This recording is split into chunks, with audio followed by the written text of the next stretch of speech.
तो इस अध्याय का नाम है गीता का सारांश। तो इस अध्याय की शुरुआत करने से पहले हम लोग देख लेते हैं कि कल के अध्याय में हमने क्या क्या देखा था। तो कल के अध्याय में हमने देखा था कि अर्जुन ने जो है 5 कारण दिए थे युद्ध नहीं करने के। तो वो 5 कारण कोई बता सकता है? किसी को अगर पता है तो आप हैंड रेज कर सकते हैं। कोई बता सकता है कि कल कौन से 5 ऐसे कारण दिए थे जो अर्जुन ने युद्ध नहीं करने के?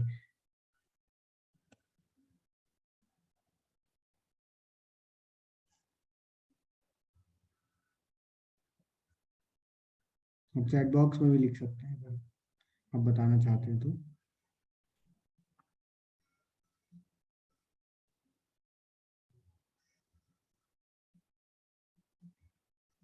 अच्छा, किसी को याद नहीं है, ठीक है। तो 5 कारण अर्जुन ने ये दिए थे कि पहला तो दया आ गई थी उनको कि जैसे ही,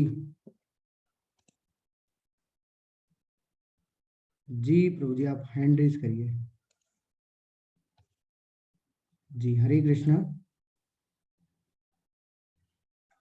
कि आप अनम्यूट करिए Redmi 8। हरे कृष्णा, आप अनम्यूट कर सकते हैं अपने आप को। जी प्रभु जी। हरे कृष्णा। जी जी।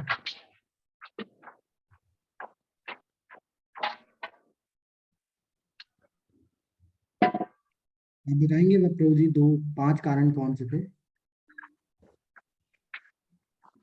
आवाज नहीं आ रही। आपकी आवाज नहीं आ रही प्रभु जी। आप दया। बोलिए बोलिए।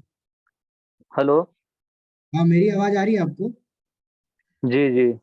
जी बताइए। दया, दया कोई आनंद नहीं, पाप पारिवारिक परंपराएं दुविधा। जी जी बिल्कुल। बहुत बहुत धन्यवाद। राजन प्रभु जी आप बताएंगे, इसमें आप कुछ ऐड करना चाहते हैं? हरे कृष्ण प्रभु जी। जी जी। वो रिलेटिव भी है ना, भाई भी है, संबंधी भी है सब। ओके, नहीं माता जी, 5 कारण जो कल अर्जुन ने दिए थे वो, उसमें से कोई आप बता सकते हैं कौन से वो 5 कारण थे? हाँ, प्रभु जी ने बताया ना वही। जी जी जी।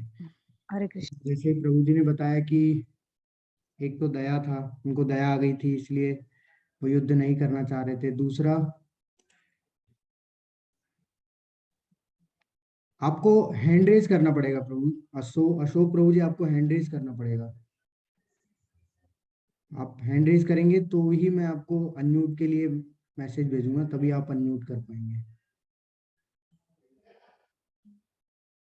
तो जैसे प्रभु जी ने बताया कि 5 कारण, जो पहला था दया आ गई। तो जब अर्जुन ने भगवान को बोला था कि आप दोनों सेनाओं के बीच में युद्ध, रथ को लेके चलिए, तो मैं युद्ध देखना चाहता हूँ कि कौन कौन मुझसे लड़ने के लिए आए। तो वहां जब उन्होंने देखा तो उन्हें दया आ गई थी। दूसरा कारण दिया था उन्होंने कि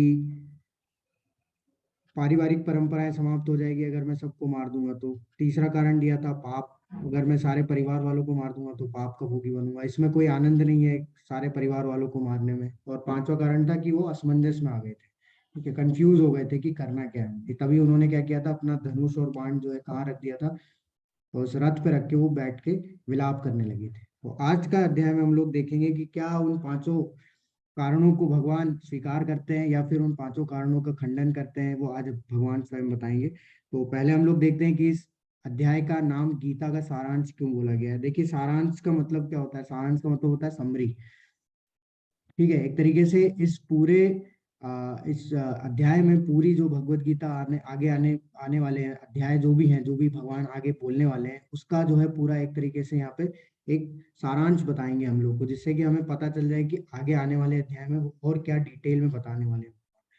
तो इस अध्याय को एक नाम से और भी बोला जाता है, इसको बोला जाता है सांख्य योग। और सांख्य योग का मतलब क्या होता है? सांख्य का मतलब होता है कि मुख्य बिंदु, ठीक है। तो विश्लेषण करना, यानी कि ऐसे मुख्य बिंदुओं का विश्लेषण करना जो कि आगे आने वाले हैं। तो वो सारे मुख्य बिंदु जितने भी हैं उनका सबका विश्लेषण होगा यहाँ पे।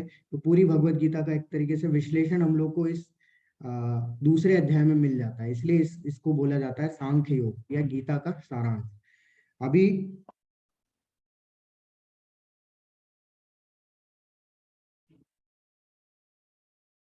इस अध्याय में हम लोग देखेंगे कि कैसे भगवान जो है सारी चीजों को कवर करते हैं, जो भी कल अर्जुन ने कारण दिए थे, कैसे एक एक करके उनका उत्तर देते हैं, क्या उनको स्वीकार करते हैं नहीं करते हैं, तो वो हम लोग इसमें जानेंगे। बहुत ही महत्वपूर्ण है। अगर इस अध्याय को अगर हम लोग समझ लेते हैं तो आगे आने वाले अध्याय हम लोग के लिए थोड़ा सा आसान हो जाएगा, क्योंकि इसमें ही बहुत सारी चीजें भगवान क्लियर कर देंगे थोड़ी थोड़ी।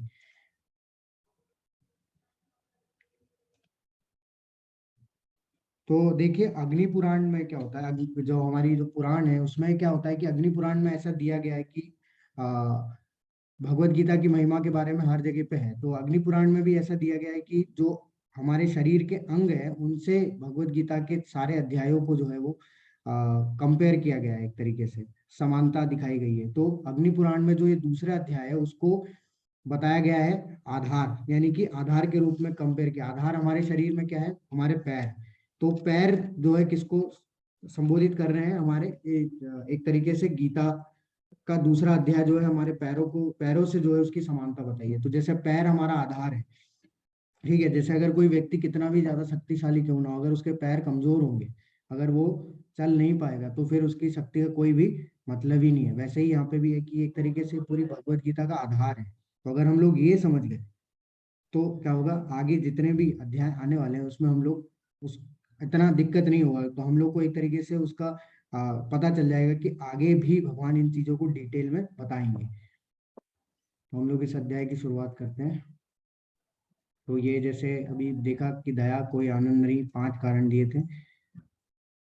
संजय उवाच तं तथा कृपयाविष्टं सुपूर्णाकुलेक्षणं विषिदन्तमिदं वाक्यम् उवाच मधुसूदनः। संजय ने कहा, करुणा से व्याप्त शोक युक्त अश्रुपूरित नेत्रों वाले अर्जुन को देखकर मधुसूदन कृष्ण ने ये शब्द कहे। अभी देखिए संजय अब क्या बोल रहे हैं, धृतराष्ट्र को ये सब देखा संजय ने। तो संजय ने देखा, संजय क्या बता रहे हैं, किसकी स्थिति बता रहे हैं, ये अर्जुन की, कि अर्जुन ने क्या, अर्जुन की क्या स्थिति है, वो शोक युक्त है और रो रहे हैं अश्रुपूरित नेत्रों वाले अर्जुन को देखकर मधुसूदन कृष्ण ने ये शब्द कहे। तो कल ही हमने ये चर्चा की थी कि भगवान का जब कोई नाम लेंगे, अगर अलग अलग नाम आएंगे तो उसके पीछे क्या होगा, रहस्य है। यहाँ देखिए मधुसूदन नाम से संबोधित किया किसने, संजय ने। तो वो क्यों किया है, तो भगवान ने क्या किया था कि मधु नाम का एक असुर था जिसका कि भगवान ने वध किया था, इसलिए भगवान को मधुसूदन भी कहा है। तो अब मधु किसको दर्शा रहा है, यहाँ पे मधु दर्शा रहा है अज्ञानता को। तो इसलिए संजय भी क्या बता रहे हैं, संजय बोल रहे हैं कि जिस प्रकार से मधु रूपी असुर का जो मधु का जो असुर का जो भगवान ने वध किया था, उसी प्रकार जो अंधकार है यानी कि अज्ञानता है उसका भी क्या करें, अब करने वाले भगवान, वध करने वाले किसकी अज्ञानता का, अर्जुन के अंदर जो अज्ञानता है उसका अब वध करने वाले हैं भगवान। इसलिए क्या, किस नाम से संबोधित किया गया उनको, मधुसूदन नाम से संबोधित किया गया। अब यहाँ पे आता है श्री भगवान वाच कुतस्त्वां कश्मलम मिदम विस्मय समुपस्थितम अनार्यजुष्टम अस्वर्ग्यम और कीर्तिकरम अर्जुन।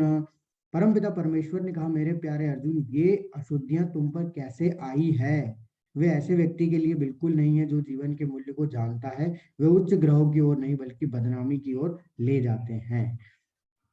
अब देखिए यहाँ पे इस श्लोक से हम लोग क्या सीख रहे हैं, ये सबसे महत्वपूर्ण बात है यहाँ पे। और सबसे महत्वपूर्ण बात ये भी है कि अभी तक आपने कहीं पे भी नहीं देखा होगा, हमने कहीं नहीं देखा कि श्री भगवान वाच कहीं नहीं आया।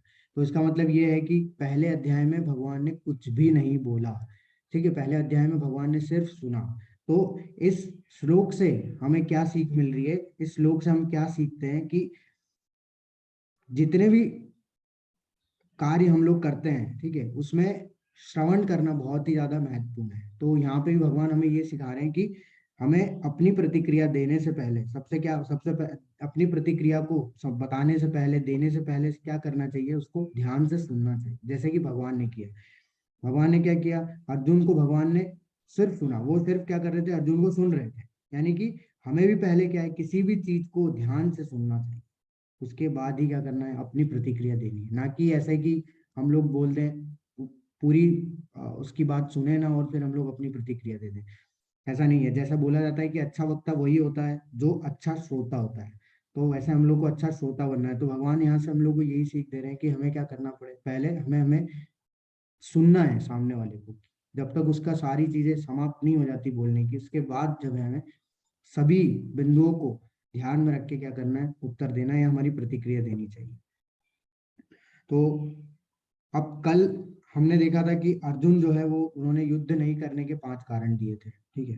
तो हम ये सब जानते हैं कि अर्जुन ने जो भी कारण दिए थे वो किससे दिए थे, अपनी बुद्धि से दिए थे, है ना। उन्होंने ऐसा तो नहीं था कि उनने जितना उनको जितना ज्ञान था उससे हिसाब से उन्होंने क्या किया, 5 कारण दिए कि शास्त्रों के हिसाब से भी दिया कि ये अतताइयों को मारेंगे तो पाप लगेगा, ऐसा हो जाएगा तो पितर जो है गिर जाएंगे। तो ये सब उन्होंने अपनी बुद्धि से दिए। और हम ये जानते हैं कि हमारी बुद्धि और अर्जुन की बुद्धि क्या है, इतनी ज्यादा नहीं है जिससे कि हम लोग ये बता पाए कि जो भी हम लोग बोल रहे हैं वो सही है या गलत है। इसलिए तो अर्जुन अंत में असमंजस में आ गए। अंत में उनका आखिरी आखिरी कारण क्या था, असमंजस की। वो एकदम कंफ्यूज हो गए कि करना क्या है। उन्होंने इतने सारे कारण तो दे दिए, लेकिन वो क्या हो गए, कंफ्यूज हो गए कि वास्तव में करना क्या है। तो हमारी बुद्धि या अर्जुन की बुद्धि भगवान से श्रेष्ठ नहीं हो सकती। तो उसको सुन के भगवान यहाँ क्या उत्तर देते हैं, ये सभी सब कुछ सुन के भगवान यहाँ यहाँ उत्तर देते हैं। ये सबसे पहला श्लोक है पूरी भगवत गीता में जो कि भगवान ने बोला है। तो यहाँ भगवान बोल रहे हैं कि मेरे प्यारे अर्जुन, ये अशुद्धियां तुम पर कैसे आई। तो भगवान यहाँ पे एक तरीके से क्या कर रहे हैं, अर्जुन को डांट रहे हैं। मतलब डांट एक तरीके से फटकार लगाते हैं ना कि ये अशुद्धियां कैसे आई तुम में।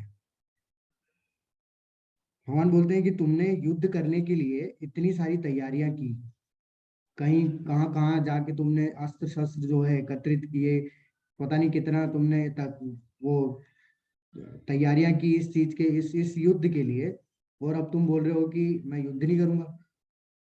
तो एक तरीके से वो उनको चिल्ला रहे थे, मतलब फटकार लगा रहे थे कि ऐसा कैसे कर सकते हो तुम, ये अशुद्धियां तुम्हारे अंदर कैसे आ रही है।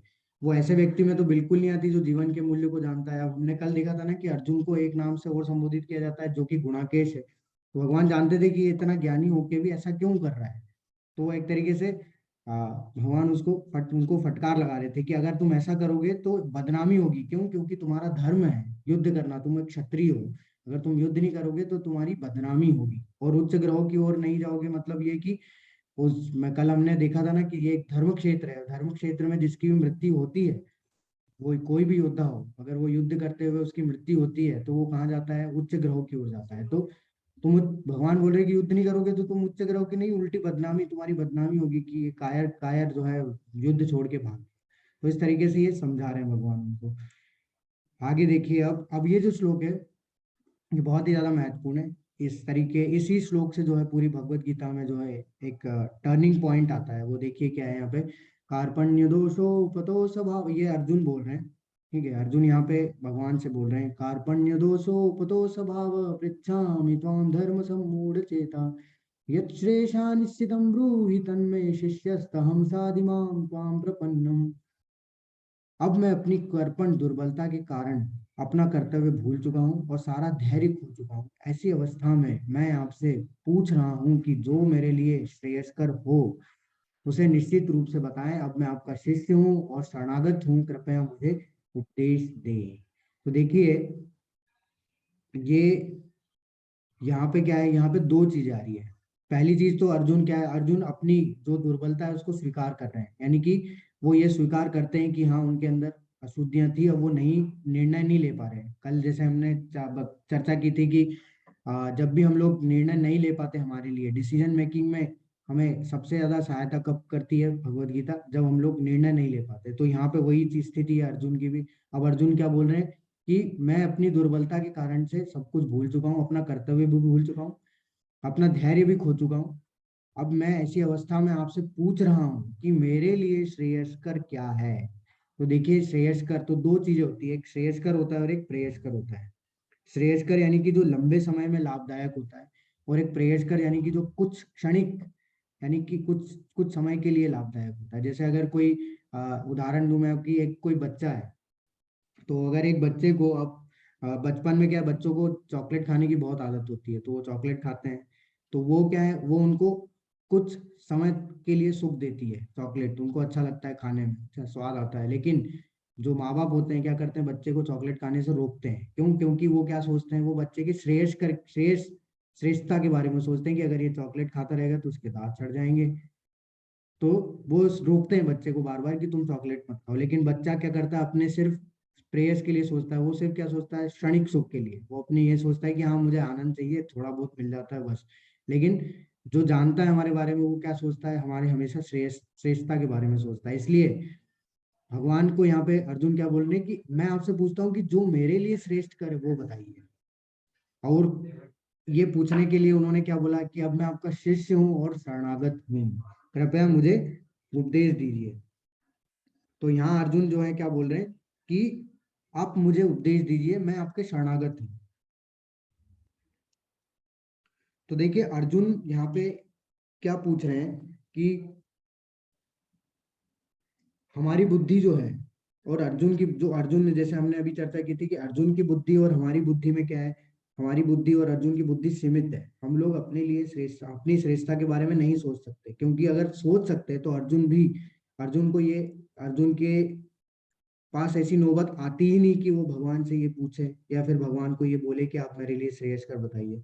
तो हमारी बुद्धि से हम लोग अपने लिए श्रेष्ठता के, अपनी श्रेष्ठता के बारे में नहीं सोच सकते। ठीक है, हम लोग के भी साथ में ऐसी सिचुएशन आती है कि हम लोग कभी भी डिसीजन नहीं ले सकते। तो हमें क्या करना है, उसके लिए यहाँ पे भगवान हमें बता रहे हैं कि शरणागत होना है। शरणागत यानी कि शिष्य, शिष्य हूँ शरणागत हूँ, यानी कि अपने आप को सरेंडर करना है। कैसे सरेंडर करना है, किसको सरेंडर करना है, तो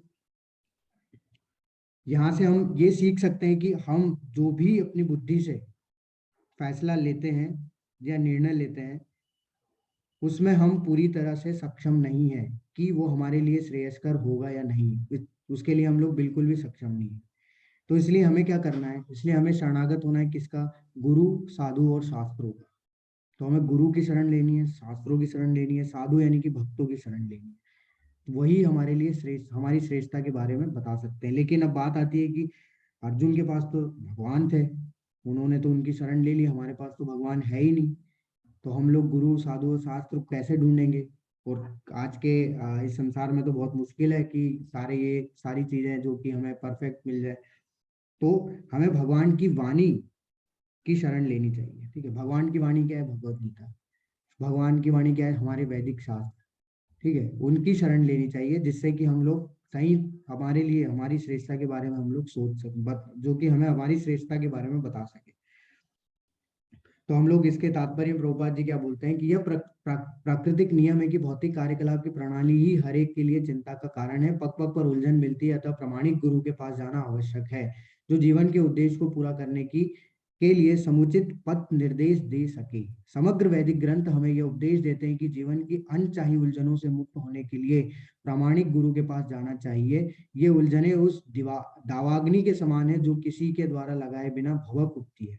इसी प्रकार विश्व की स्थिति ऐसी है कि बिना चाहे जीवन की उलझनें स्वतः उत्पन्न हो जाती है। कोई नहीं चाहता कि आग लगे, किंतु फिर भी वह लगती है और हम अत्यधिक व्याकुल हो उठते हैं। अतः मनुष्य को भौतिक उलझनों में न रहकर गुरु के पास जाना चाहिए। यही श्लोक का तात्पर्य।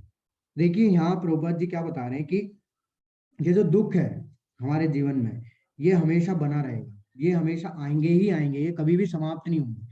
अगर हम सोचें कि कुछ अच्छा कर लेते हैं तो उससे दुख समाप्त हो जाएंगे, दुख कभी भी समाप्त नहीं होंगे, दुख हमेशा आएंगे ही। उसमें कोई भी ऐसा कोई चीज नहीं बनाए जिससे कि हमारे दुख सारे समाप्त हो जाए। कभी ना कभी हम लोग को दुख आएगा। इसलिए भगवान आगे इस अध्याय में ही श्लोक बताते हैं कि ये जो सुख और दुख है, एक तरीके से ये दिन और रात जैसे है। ठीक है, सर्दी और गर्मी जैसे हैं, ये सब आता है, द्वंद्व, ये इस संसार में द्वंद्व चलता ही रहेगा। अगर कोई सुखी है तो उसको दुख हो मिलेगा मिलेगा, और फिर से वापस सुख मिल जाएगा। तो सुख दुख ये चलता रहेगा, आता रहेगा। जैसे दिन रात होते रहते हैं, वैसे सर्दी गर्मी आती रहती है, वैसे ये भी सुख दुख जो है हमारे जीवन में चलता रहता है।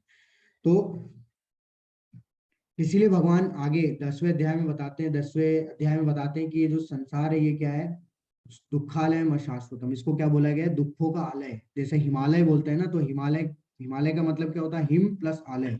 तो हिम मतलब होती है बर्फ और आलय मतलब होता है घर। तो बर्फ, जहाँ बर्फ का घर है एक तरीके से हिमालय, वहां सिर्फ बर्फ ही बर्फ है। वैसे ही भगवान ने इस संसार को बोला है, भौतिक संसार को, दुख का आलय, दुख प्लस आलय, ये दुखों का घर है। और अशाश्वतम, अशाश्वतम किसके लिए बताया, अशाश्वतम यानी कि यहाँ जो मिलने वाले सुख है वो सब क्या है, क्षणिक है, अशाश्वत है। वो कभी ना कभी समाप्त होंगे ही होंगे, ऐसा नहीं हमेशा बने रहेंगे। तो इसलिए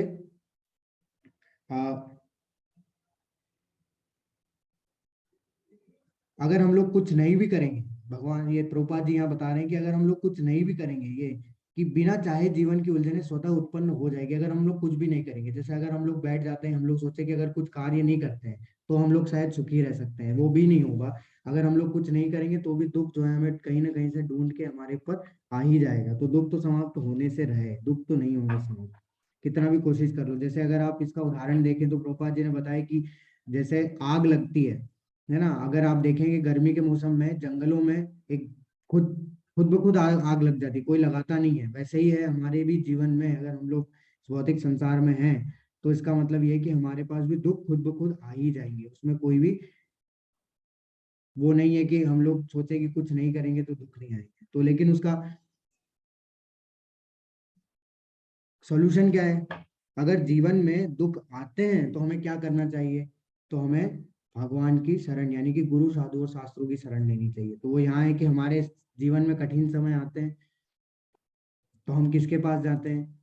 जो ये हमें पता नहीं चलता, क्योंकि देखिए हमारे जीवन में कठिन समय तो आता है लेकिन हमें पता ही नहीं चलता हमें किसके पास जाना है, कहाँ जाना है, कैसा क्या डिसीजन नहीं ले पाते हम लोग। और कई बार लोग क्या करते हैं, उस कठिन समय में गलत डिसीजन ले लेते हैं और अपने शरीर को तकलीफ पहुंचाते हैं। तो वास्तव में हमें क्या करना है? हमें ये करना है कि जो अर्जुन ने किया। अर्जुन ने क्या किया? अर्जुन ने भगवान की शरणागति ली, यानी कि हमें भी गुरु साधु और शास्त्रों की शरणागति लेनी है। अब गुरु क्या है? गुरु प्रामाणिक होने चाहिए, जैसे प्रभुपाद जी ने बताया। तो प्रामाणिक गुरु कहाँ मिलेंगे, ये हम लोग चौथे अध्याय में देखेंगे कि प्रामाणिक गुरु कहाँ मिलते हैं। ठीक है, उसके बाद साधुओं की तो भक्त भी प्रामाणिक कहाँ मिलेंगे, वो भी हमें चौथे अध्याय में पता चलेगा। और शास्त्र भी प्रामाणिक कहाँ मिलेंगे, वो भी हमें चौथे अध्याय में मिलेगा। कि चौथे अध्याय में भगवान स्वयं बताएंगे कि कौन से जो है शास्त्र प्रामाणिक होते हैं, कौन सा ज्ञान वास्तविकता में हमें प्रामाणिकता देता है। तो ये चीज बहुत ही ज्यादा महत्वपूर्ण है हमारे लिए, क्योंकि ये हमारे क्या करती है, हमारे जो जीवन में जितने भी हम लोग डिसीजन नहीं ले पाते वहां पे हम लोग फंस जाते हैं। तो उसमें हम लोग क्या है, ये इस चीज को, इस आध्यात्मिक मार्ग को जो है फॉलो करना चाहिए। अब सबसे महत्वपूर्ण चीज है कि कल हमने देखा कि 5 विषयों के बारे में भगवत गीता हमें बताती है। और 5 विषयों में से सबसे पहला विषय था भगवान कौन है। भगवान कौन है, उनका स्वभाव क्या है, तो आज हम लोग उसके बारे में देखेंगे। तो भगवान वास्तव में कौन है? तो सबसे पहले ये जानना बहुत जरूरी है कि भगवान कौन है। तो भगवान क्या है? भगवान जो बोला जाता है, ये शब्द का मतलब क्या होता है? तो भगवान शब्द का मतलब जो है दिया गया है विष्णु पुराण में। विष्णु पुराण में भगवान की जो परिभाषा है वो दी गई है। और ये किसके द्वारा दी गई है? जो व्यासदेव जी है, उनके पिताजी जो है, उनके द्वारा ये परिभाषा भगवान शब्द की परिभाषा दी गई है। क्या बोला गया है? ऐश्वर्यस्य समग्रस्य वीर्यस्य यश शास्त्रीय ज्ञान वैराग्य योश्चैव सन्नं भग इति गणा।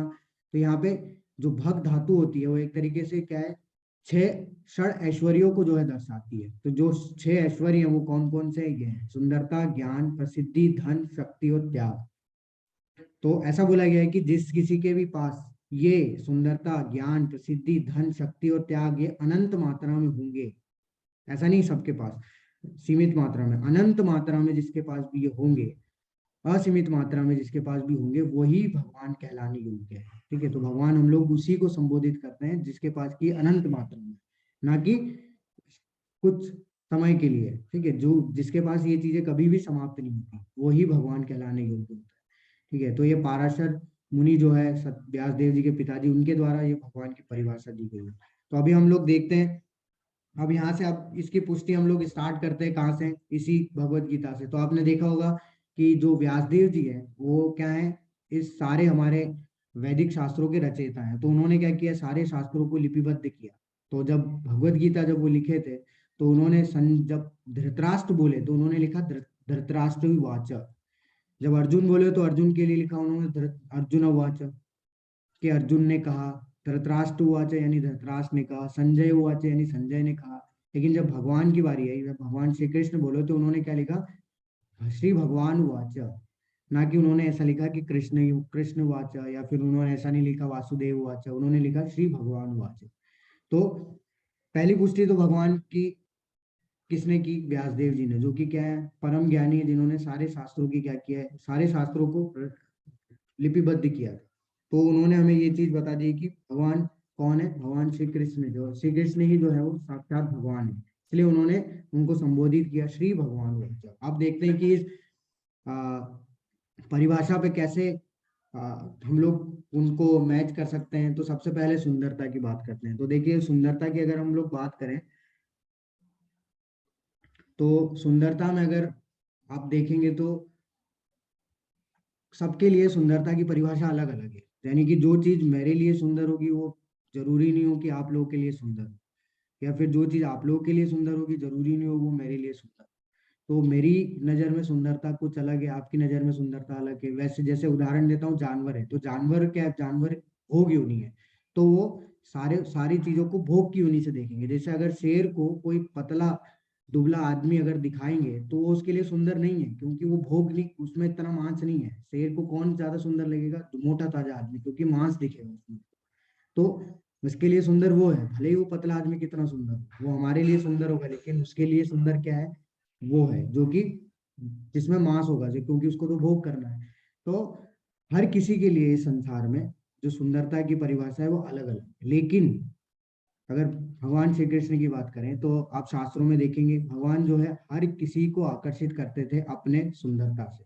फिर वो सजीव चीज हो या फिर निर्जीव चीज क्यों ना हो, वो सब सारी सारी चीजें जो है भगवान को आकर्षित कर भगवान से आकर्षित होती थी। जैसे इसका उदाहरण मिलता है, शास्त्रों में आता है कि जब भगवान गैयाएं चराने जाते थे तो धूप होती थी, तो जो बादल जो होते थे वो क्या करते थे? उनके सिर पे ही मंडराते रहते थे। इतना आकर्षक था भगवान का जो रूप, वो बादल हमेशा उनके ऊपर ही जो है घूमते रहते थे। वैसे ही भगवान जब बांसुरी बजाते थे तो जो यमुना जो बह रही होती थी वो बहते बहते रुक जाती थी। ठीक है, तो ये सब चीजें शास्त्रों में मिलती है। इसलिए जो कृष्ण की परिभाषा है वो क्या होती है? कर्षति सह कृष्णा, यानी कि अर्थात जो आकर्षित करता है वही भगवान श्री कृष्ण है। तो कृष्ण का मतलब ही होता है सर्वाकर्षक, सभी को जो अपनी ओर आकर्षित करे। ठीक है, दूसरा आता है ज्ञान। तो ज्ञान हम लोग पढ़ ही रहे हैं। देखिए 5,000 साल पहले भी ये दिया था, 5,000 साल बाद भी अभी भी समझने का प्रयास कर रहे हैं, हमें अभी भी समझ में नहीं आ रहा है ये। तो ज्ञानी हम लोग समझ सकते हैं कि भगवान से जो भगवान ने जो ज्ञान दिया है वो अभी तक नित्य है, शाश्वत बना हुआ है, जो कि समाप्ति नहीं हो रहा है। उसके बाद प्रसिद्धि, प्रसिद्धि की बात करें तो प्रसिद्धि भगवान कितने ज्यादा प्रसिद्ध हैं। देखिए इसका उदाहरण मैं आपको देता हूँ कि जब भगवान जैसे हम लोग हैं, हम लोग जब चोरी करेंगे तो क्या होगा? हमें जेल हो जाएगी। लेकिन जब भगवान चोरी कर रहे थे तो उनको क्या हुआ? उनका एक और नाम जो है उनका पड़ गया, क्या? माखन चोर, यानी कि उनका यश और ज्यादा बढ़ गया। तो उन्होंने लीला की तो उनका यश बढ़ गया। ठीक है, हम लोग अगर ये चोरी करेंगे तो क्या होगा? हमें एक तरीके से जेल हो जाएगी, हमें सब सारे नियमों का पालन करना पड़ेगा। लेकिन जब भगवान कुछ कार्य करते हैं तो क्या होगा? उनका फेम बढ़ जाता है, उनकी प्रसिद्धि बढ़ जाती है। फिर आप देख सकते हैं कि पूरे विश्व में जगन्नाथ यात्रा निकाली जाती है। अब अगर अभी के हिसाब से देखें तो पूरे विश्व में बहुत सी जगह पे जन्माष्टमी मनाई जाती है। तो भगवान प्रसिद्ध भी है इन सब चीजों में। और सबसे ज्यादा चीज है कि भगवान इतने ज्यादा प्रसिद्ध हैं कि उनके जो दुश्मन है वो भी भगवान का गुणगान करते रहते हैं। जैसे कंस है, कंस क्या करते थे? कंस भगवान से एकदम घृणा करते थे एकदम, तो लेकिन फिर भी वो भी क्या करते रहते थे? हमेशा ही भगवान का गुणगान करते रहते थे। जैसे शिशुपाल है, शिशुपाल भी हमेशा ही भगवान को गाली देता था। तो देखिए मतलब उनके दुश्मन भी क्या करते हैं? उनकी उनके ही नाम का गुणगान करते रहते थे, इतने ज्यादा प्रसिद्ध है वो। उसके बाद है धन की बात करें तो देखिए हम लोग कितना भी धन अर्जित कर ले, एक समय पे ये धन हमारा समाप्त हो जाएगा, क्योंकि मृत्यु हमारी निश्चित है। लेकिन आ, भगवान के लिए ये ब्रह्मा जी के द्वारा बोला गया है कि भगवान के धाम में क्या होता है कि जो हजारों हजारों लक्ष्मी भगवान की जो है वो सेवा में लगी रहती है। तो अब देखिए जो व्यक्ति धन को कमा रहा है वो लक्ष्मी मैया की पूजा कर रहा है, और वही लक्ष्मी मैया जो धन की देवी है वो किसकी सेवा में लगी है? भगवान की पाद सेवन में, यानी कि पैरों की सेवा में लगी हुई है। तो अब आप समझ सकते हैं कि उनसे ज्यादा धनी इस संसार में कौन हो सकता है, जो कि धन की देवी उनकी सेवा करती है। उसके बाद है शक्ति। तो शक्ति में सबसे पहला उदाहरण तो आपको मैं यही दे देता हूँ कि महाभारत के युद्ध में भगवान ने शस्त्र न उठाया, ना अस्त्र उठाया, कुछ भी नहीं उठाया, सिर्फ बैठे थे वो, और बिना अस्त्र शस्त्र के उन्होंने पांडवों को विजयी दिला दी। तो सबसे बड़ी शक्ति तो यही है। दूसरी शक्ति आप देख सकते हैं कि उन्होंने बहुत ही कम रूम में और कम उम्र में कई सारे जो है बड़े बड़े असुरों का वध किया था। फिर छोटी सी उम्र में ही उन्होंने गोवर्धन पर्वत उठा लिया था, कुछ 7 दिनों तक जो है उसमें उठा के रखा था अपने उंगली पे। तो भगवान शक्तिशाली भी है। उसके बाद है त्याग। तो सबसे महत्वपूर्ण चीज है त्याग। तो देखिए हर किसी में सारी चीजें तो आ सकती है। अगर किसी को देखा जाए कि वो सुंदर भी हो सकता है, वो ज्ञानी भी हो सकता है, वो प्रसिद्ध भी हो सकता है, उसके पास धन भी आ सकता है, उसके पास शक्तियां भी आ सकती है, लेकिन सबसे महत्वपूर्ण चीज है त्याग। तो अगर ये सब चीज अगर किसी को दे दी जाए इस भौतिक संसार में, तो शायद ही उसके पास ये त्याग की भावना है, उसके अंदर उल्टा घमंड आ जाएगा।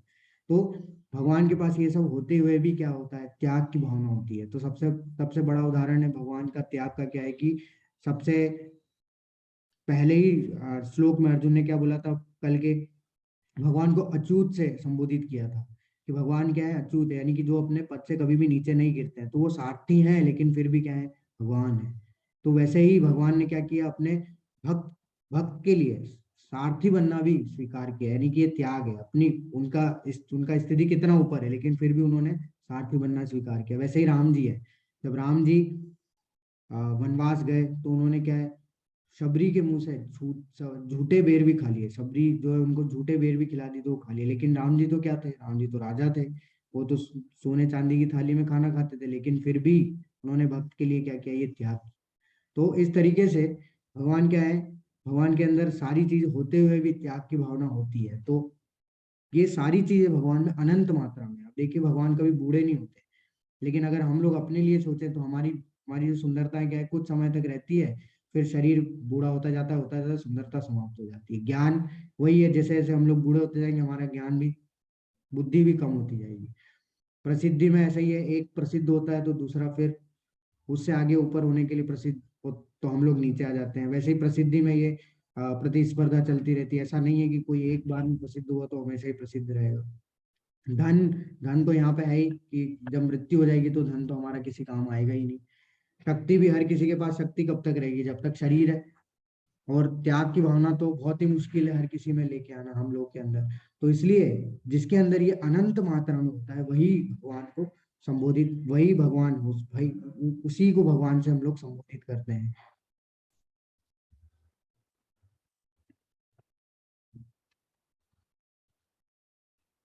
हम लोग आगे देखते हैं। अब देखिए क्या है, यहाँ पे आप यहाँ पे आप क्या देख रहे हैं, जैसे कि कई बार क्या होता है कि जो परम सत्य होता है, एब्सोल्यूट ट्रूथ होता है, जैसे कि परम सत्य कौन है, परम सत्य जो है भगवान, यानी कि जो कि सबसे हायर अथॉरिटी होती है वो परम सत्य होता है। तो उसको हम लोग कैसे देखते हैं, उसको देखने के अलग अलग तरीके होते हैं, हर कोई अपने तरीके से देखता है। तो यहाँ जैसे उदाहरण के तौर पे, यहाँ अगर आपको मैं पूछूं तो आपको क्या दिख रहा है, तो आप लोग जवाब दे सकते हैं कि छोटा टापू दिख रहा है या फिर पानी दिख रहा है। लेकिन अगर आप पास में अगर जाएंगे इससे, तो आपको क्या है कि वहां पे उस टापू पे लगे पेड़ भी दिखेंगे। फिर अगर और पास अगर आप जाएंगे तो आपको क्या दिखेगा कि आपको वहां पे एक उस पेड़ पे बैठा हुआ पक्षी भी दिखेगा जो कि फल खा रहा है। तो उसी प्रकार से जो परम सत्य होता है, यानी एब्सोल्यूट ट्रुथ होता है, यानी कि जो परम हायर अथॉरिटी होती है, उसको जानने के 3 तरीके होते हैं। कोई ब्रह्म ज्योति के रूप में जानता है, कोई परमात्मा के रूप में जानता है, और कोई साक्षात भगवान के रूप में जानता है। अब ब्रह्म ज्योति क्या है, ब्रह्म ज्योति भगवान से ही निकलने वाला तेज है, जो कि हर कोई क्या समझता है कि भगवान निराकार है। कोई बोल सब नहीं मानते ना भगवान के आकार को, तो मैक्सिमम लोग ये समझते हैं कि भगवान निराकार है, उनका कोई आकार नहीं। तो वो किसको पूछते हैं, वो किस पे ध्यान लगाते हैं, ब्रह्म ज्योति। कोई लोग क्या करते हैं, जो योगी होते हैं, जो जो योगा योगी वोगी जो परम योगी होते हैं, वो क्या करते हैं, वो क्या बोलते हैं, भगवान तो हमारे हृदय में स्थित है परमात्मा के रूप में, वो उसकी पूजा करते हैं, वो उस पर ध्यान लगाते हैं। लेकिन जो भक्त होते हैं वास्तव में, वो क्या करते हैं, भगवान के साक्षात रूप पे ध्यान लगाते हैं। यानी कि वो मानते हैं कि भगवान के भी हाथ, मानते क्या होता ही है कि भगवान के भी हाथ होते हैं, पैर होते हैं, आंख होते हैं, नाक होती है, ये सब होता है। यानी कि भगवान का भी एक दिव्य रूप है, वो उस पर ध्यान लगाते हैं।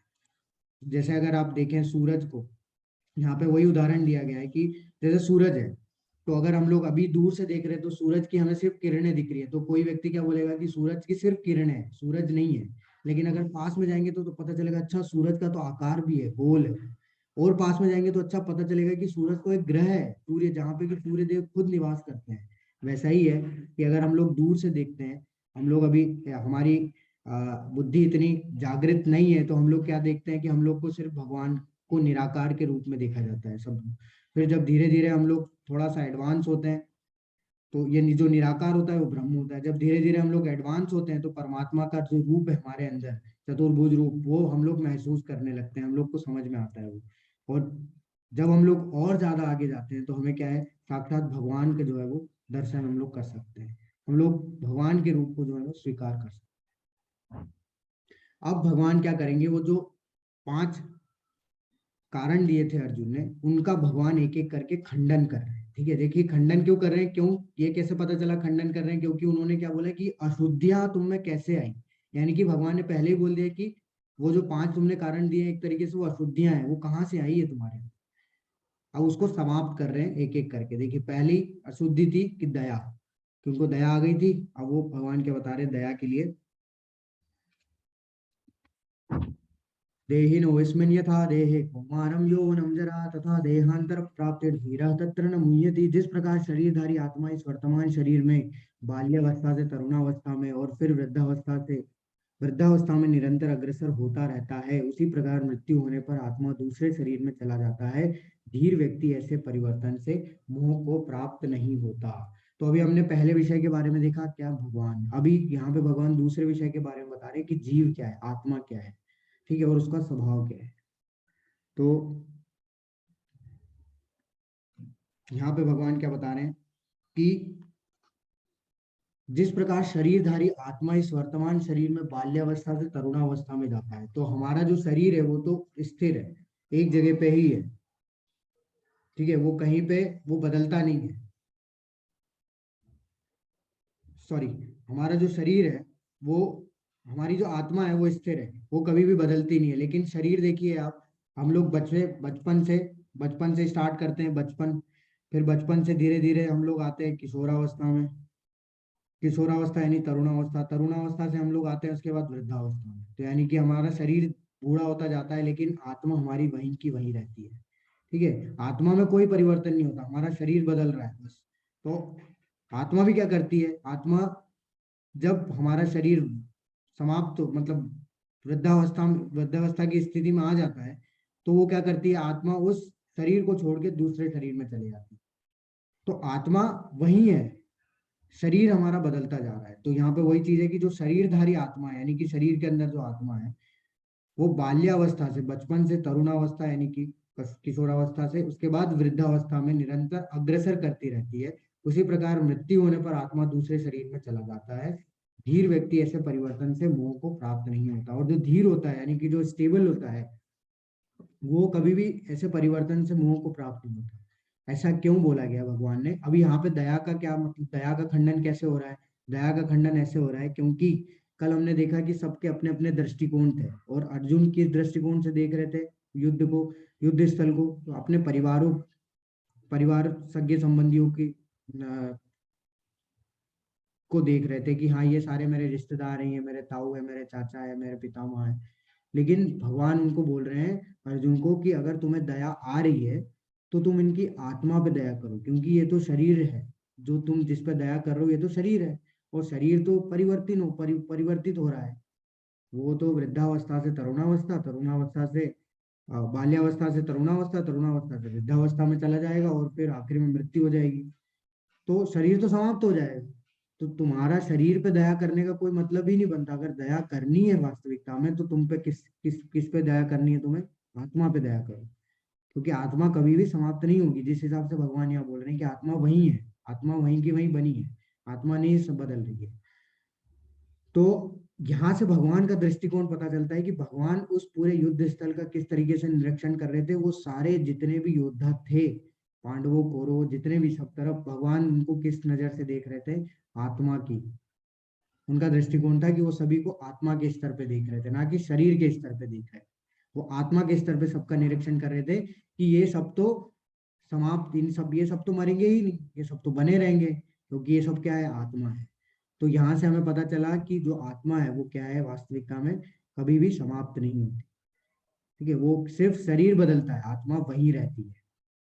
तो भगवान इसलिए अर्जुन को बोल रहे हैं कि अगर तुम्हें दया आ भी रही है तो इनकी आत्मा पे दया करो, ना कि इनके शरीर पे दया करो। शरीर तो इनका क्या है, क्षणिक है, वो समाप्त हो जाएगा एक न एक दिन।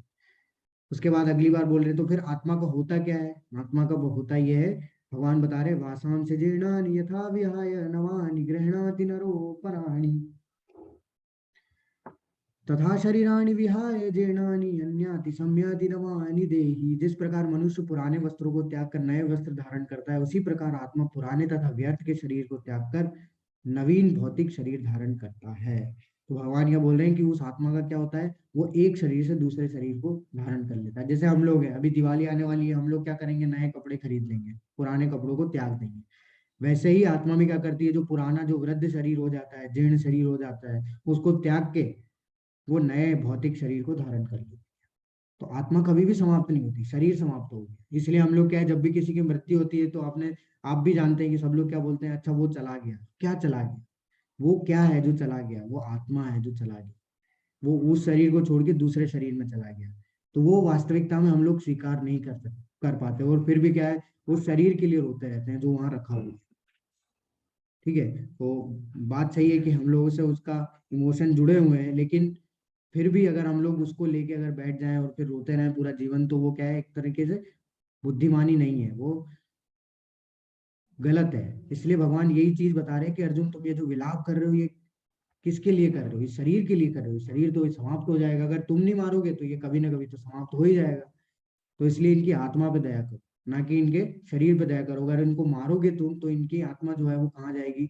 स्वर्ग लोक को प्राप्त होगी, उच्च लोकों को प्राप्त होगी। ना कि जो, अगर तुम इनकी मृत्यु नहीं करोगे तो ये अधर्म का पालन, अधर्म की जीत हो जाएगी, और फिर ये इनका विनाश तो निश्चित है फिर। तो इसलिए भगवान बोल रहे हैं कि दया करो तो इस पे करो। जिस प्रकार से शरीर, जिस प्रकार से आदमी वस्त्र बदलता है, उसी प्रकार से जो है आत्मा शरीर बदलती है। तो अगर तुम इन्हें नहीं भी मारोगे तो ये तो इनकी मृत्यु निश्चित है। और भगवान आगे इस चीज की पुष्टि भी करेंगे, कि भगवान आगे बताएंगे निमित्त मात्रम भव सव्यसाची, कि तुम सिर्फ निमित्त मात्र हो, इनकी मृत्यु होना निश्चित है। तुम्हारा तुम सिर्फ एक जरिया हो इनको मारने का, कि तुम इनके शरीर को सब समाप्त करने का एक जरिया हो। बाकी तो इनकी मृत्यु तो होना ही है, या तो ये खुद से मरेंगे कुछ भी बीमारी होगी, या फिर एक दूसरे से लड़के मरेंगे, लेकिन इनको मरना तो निश्चित है ही, इनकी मृत्यु निश्चित है। अगर तुम नहीं भी मारोगे तो मरेंगे। इसलिए तुम इनको मारो, तुम अपने धर्म का पालन करो। जो भी तुम्हारा धर्म है उसका जो है पालन करो, ना कि तुम कायरता की तरफ भागने का प्रयास करो। क्योंकि आत्मा कभी भी समाप्त नहीं होती, इनकी मृत्यु तो होगी ही नहीं। वास्तविकता में ये सब कौन है? ये सब तो आत्मा है। तो ये शरीर छोड़ेंगे बस, दूसरे शरीर को छोड़ के दूसरे शरीर में चले जाएंगे। तो आगे प्रभुपाद जी इसमें क्या बोलते हैं कि अणु आत्मा द्वारा शरीर का परिवर्तन एक स्वीकृत तथ्य है। आधुनिक विज्ञानी जन तक जो आत्मा के अस्तित्व पर विश्वास नहीं करते, पर साथ ही हृदय से शक्ति साधन की व्याख्या भी नहीं कर पाते, उन परिवर्तनों को स्वीकार करने को बाध्य हैं, जो बाल्यकाल से कुमारावस्था और फिर तरुणावस्था तथा वृद्धावस्था में होते रहते हैं। वृद्धावस्था से सही यही परिवर्तन दूसरे शरीर में स्थानांतरित हो जाता है। देखिए होता क्या है, जो मेडिकल साइंस है वो क्या करता है, वो बोलता है कि जो हमारा दिल है, जो हमारा हृदय है, वो एक तरीके से पावर हाउस है। वो क्या करता है, सारे शरीर को शक्ति प्रदान करता है। लेकिन वास्तविकता में अगर उससे शक्ति हमारे शरीर को मिल रही है, तो हृदय को गति कौन दे रहा है? हृदय जो धड़क रहा है, वो गति कहाँ से आ रही है? उसका उत्तर मेडिकल साइंस के पास नहीं है। उसमें गति कहाँ से आ रही है, उसका उत्तर भगवान ने बहुत ही आसान भाषा में दे दिया। उसको गति कौन दे रहा है? उसको गति आत्मा से मिलती है। जब तक हमारे शरीर में आत्मा है, तब तक इस शरीर का कोई मतलब है। अगर आत्मा जैसे ही इस शरीर को छोड़ देता है, तो ये शरीर दोबारा से क्रियाशील नहीं होगा। तो आप देख ही सकते हैं, जब मृत्यु होती है तो वो बोलता सुनता कुछ भी नहीं है, शरीर ऐसा ही पड़ा रहता है। तो वो क्यों नहीं कर पाता? क्योंकि उसके अंदर आत्मा नहीं है। तो जब तक आत्मा नहीं होती शरीर में, तब तक क्या होता है, जब तक आत्मा होती है शरीर में, तब तक शरीर आकर्षित भी होता है, शरीर चलता भी है, खाता भी है, सब कुछ होता है। लेकिन जैसे ही आत्मा चली जाती है, शरीर एकदम क्रियाशील, दोबारा क्रियाशील नहीं होगा। फिर वो वैसा ही एक तरीके से जड़ तरीके से पड़ा रहे बिल्कुल। अब आत्मा का स्वभाव बता रहे, नयनम छिन्दन्ति शस्त्राणि नयनम दहति पावकः न चैनम क्लेदयन्ति आपो न शोषयति मारुतः। भगवान बता रहे कि जो आत्मा है, उसको ना तो कोई टुकड़े टुकड़े कर सकता है, ना ऐसा कोई शस्त्र नहीं बना जो उसको काट डाले, ऐसा कोई आग नहीं है जो उसको जला दे, ऐसा कोई जल नहीं है जो उसको भिगो दे, और ऐसी कोई हवा नहीं है जो उसको सुखा दे। यानी कि आत्मा क्या है, शाश्वत है। उसका विनाश निश्चित है ही नहीं, कहीं से कहीं तक नहीं है। तो आत्मा हमेशा इस संसार में बनी रहती है। तो हम लोग कौन है? हम लोग आत्मा है, हम लोग शरीर नहीं है। तो हमें ये स्वीकार करना होगा। हम ये सब जानते हैं, ऐसा नहीं आप लोग नहीं जानते, आप भी जानते हैं कि आप आत्मा है, हम सब आत्मा है, लेकिन हम लोग उसको स्वीकार नहीं करते, हम लोग उसको रियलाइज नहीं कर पाते कि वास्तविकता में हम लोग आत्मा है। हम लोग फिर भी वही कार्य करते रहते हैं जो शारीरिक स्तर पे होते हैं, आत्मा के स्तर पे हम लोग कोई कार्य नहीं करते। तो जैसे यहाँ पे देखिए, यहाँ पे क्या होता है कि हम यहाँ पे यही बताया गया है कि हम लोग क्या करते हैं, शरीर के लिए करते रहते हैं सब कार्य। हम लोग खाते रहते हैं, अच्छा अच्छा खाना खाते हैं, अच्छे अच्छे कपड़े पहनते हैं, सब किसके लिए करते हैं? शरीर के लिए करते हैं। और इससे क्या होता है, जब हम लोग भोग करते जाते हैं, भोग करते जाते हैं, भोग करते जाते हैं, तो उससे हमारी क्या है, आसक्ति बढ़ती जाती है। और वो सब हमारे लिए क्या बनता है, वो दुख का कारण बनता है। वो दुख क्या आते हैं? दुख हमें आते हैं किसके कारण? उसका दुखों का जो रिजल्ट होता है, दुखों का जो परिणाम होता है, वो क्या होता है? तनाव, निराशा, डिप्रेशन, चिंता। इससे हम लोग घिर जाते हैं। क्यों? क्योंकि हम लोग वास्तविक चीज पे अटैक नहीं करते हैं। हम लोग किस पे कर रहे हैं? उस चीज पे अटैक कर रहे हैं जो कि हमें क्या प्रदान कर रहा है? तनाव, निराशा, डिप्रेशन, चिंता। ये सब हमें वहीं से मिल रही है। शारीरिक स्तर पे हम लोग कार्य कर रहे हैं इसलिए। तो ये सब चीजें हमारे जीवन की समस्याओं को हल नहीं करेगा कि हम लोग अच्छा खा लें, अच्छा पहन लें। ये सब हमारे जीवन की समस्याओं को हल नहीं करेगा। वास्तविकता में हमारे जीवन की समस्या क्या है? वास्तविकता में हमारे जीवन की समस्या है जन्म, मृत्यु, जरा, व्याधि। तो जब तक हम लोग जन्म, मृत्यु, जरा और व्याधि, जन्म जन्म होता है, मृत्यु होती है, जरा मतलब बुढ़ापा आता है, व्याधि मतलब बीमारियां। तो ये चारों चीजें इस भौतिक संसार में लगी रहती है। आप खुद इस पे गौर करिए कि जन्म, मृत्यु, जरा और व्याधि कभी भी हमारे साथ हमारे हमारे अंदर से समाप्त नहीं होगा। जब तक हम इस शरीर को, जब तक हम हमारे पास ये शरीर रहेगा, तब तक ये जन्म, मृत्यु, बुढ़ापा और मृत्यु, और बुढ़ापा और बीमारियां हमारे अंदर आती ही रहेगी। ये कभी भी समाप्त नहीं होगी। तो हमें वास्तविकता में करना क्या है फिर? हम ये सोचते हैं कि ये शरीर मिला है, ठीक है, पहली इतने सौभाग्यशाली है कि हमको ये शरीर मिला है, तो ये शरीर हम लोग को भोग करने के मिला है, तो इसलिए मजा करो, भोग करो, एंजॉय करते रहो, कुछ मत करो। लेकिन उस एंजॉयमेंट से हमें क्या है, ये सब चीजें झेलनी पड़ती है। हम लोग उसको इग्नोर कर देते हैं कि इससे क्या होगा, इससे तो कुछ होना नहीं है, इसलिए एंजॉय करो, आगे मृत्यु तो हमारी निश्चित है, ये भी हम लोग जानते हैं। लेकिन फिर भी क्या करते हैं, इन चीजों में हम लोग लगे रहते हैं, और उससे फिर हम लोग को तकलीफ होती है, और तकलीफ हम लोग को पूरे जीवन भर झेलनी पड़ती है। तो इसलिए प्रभुपाद जी बता रहे हैं कि दुख हमेशा समाप्त नहीं होते, क्योंकि हम लोग भोग करते रहते हैं। हम लोग अपने इंद्रियों को तुष्ट करते रहते हैं, तो भोग कभी समाप्त नहीं होता। भोग समाप्त नहीं होता तो हमारा दुख कभी समाप्त नहीं होता। तो इससे होता क्या है, इससे यही होता है कि हम लोग अब देखिए, ये जब चीजें आती है तो हम लोग फिर क्या करते हैं, हम लोग को लगता है अच्छा ये शरीर के कारण से ये सब चीजें आ रही है, तो इस शरीर को समाप्त कर देते हैं।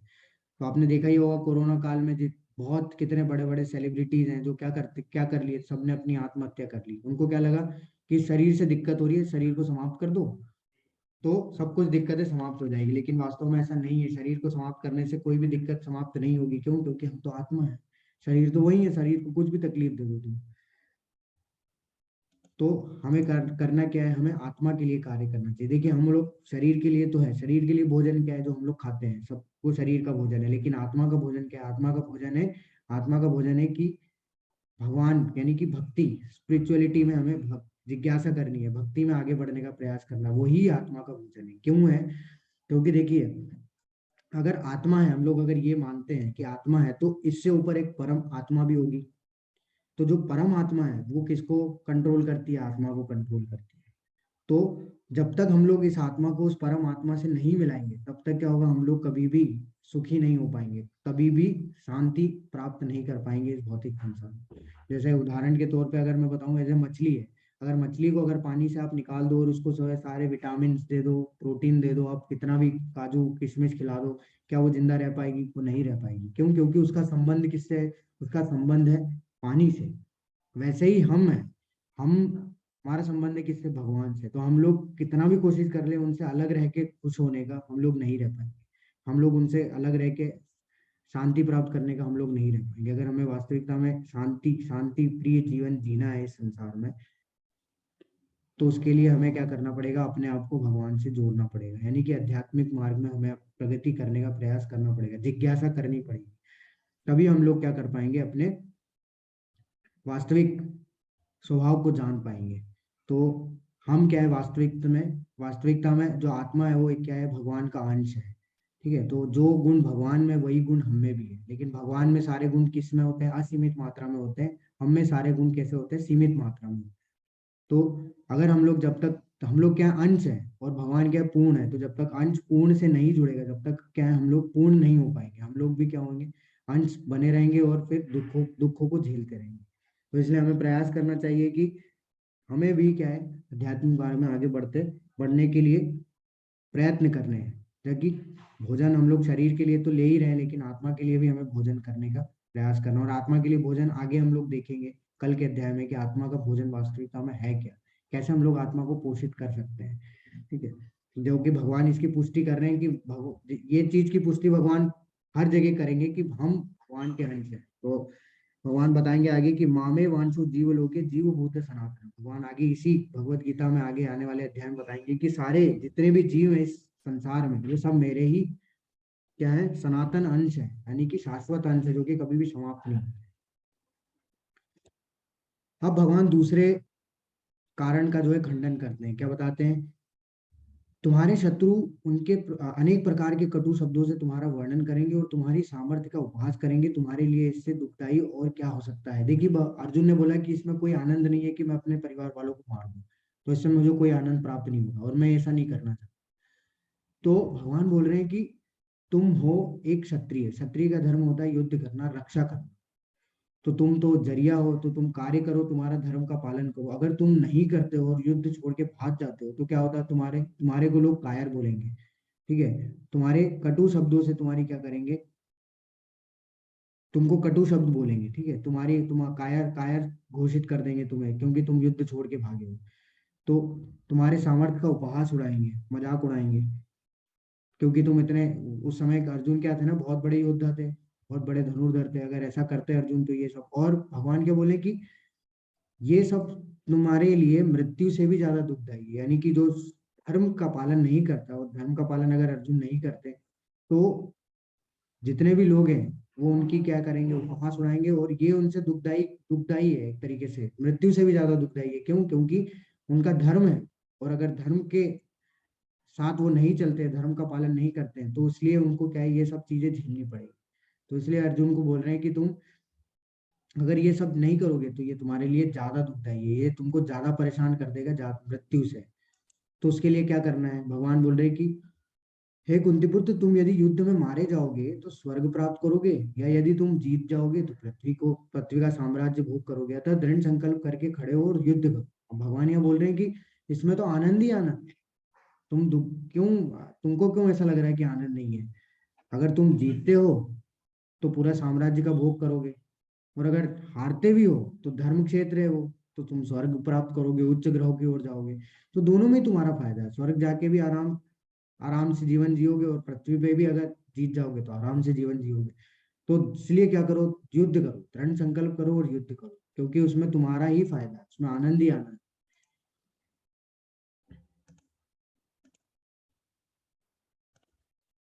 अब बता रहे भगवान तीसरे कारण का खंडन कर रहे हैं। तीसरे कारण का क्या है, उनने बोला ना कि पाप लगेगा इनको मारने से। तो भगवान बोल रहे हैं, नेह कभी नास्ति प्रतवायोन विद्यते स्वल्पम अप्यस्य धर्मस्य त्रायतो महतो भयात्। भगवान बता रहे हैं कि इस प्रयास में ना तो हानि होती है, ना ही ह्रास, अपितु इस पद पर की गई अल्प प्रगति भी महान भय से रक्षा कर सकती है। तो भगवान बता रहे हैं कि अगर तुम इसमें थोड़ा सा भी अगर प्रयास करोगे, ठीक है, अगर युद्ध करोगे, तो इसमें तुम्हारे लिए कोई हानि नहीं है। देखिए क्या होता है, भगवान यहाँ पे ये चीज बता रहे हैं कि आ,